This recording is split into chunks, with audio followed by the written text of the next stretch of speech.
Moses was old, and he knew he would not enter the promised land. So Moses gave the Israelites a message before they went into the land of Canaan. Moses told the people he could not lead them into the promised land, but the Lord would get them there.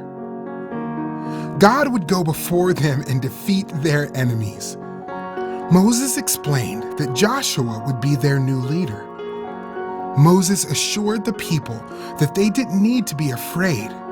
God would be with them and would not leave them.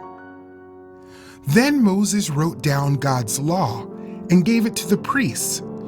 He told the priests to read the law to the people every 7 years. This way, the people would listen, remember, and follow the law, and they could teach it to their children. The priest put the law with the Ark of the Covenant. God told Moses and Joshua to go to the tabernacle. The Lord appeared in a thick cloud and made Joshua the Israelites' new leader. Be strong and courageous, God said to Joshua. You will bring the Israelites into the promised land, and I will be with you. God told Moses to write down a song and teach it to the Israelites. The song warned the Israelites that if they disobeyed God, disaster would come to them.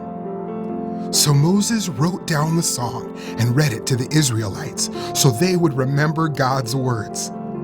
Moses said, "These words are your life." Finally, Moses blessed all of the tribes of Israel and praised God. "How happy are you, Israel?" Moses said. "Who is like you, a people saved by the Lord? He protects you and fights for you.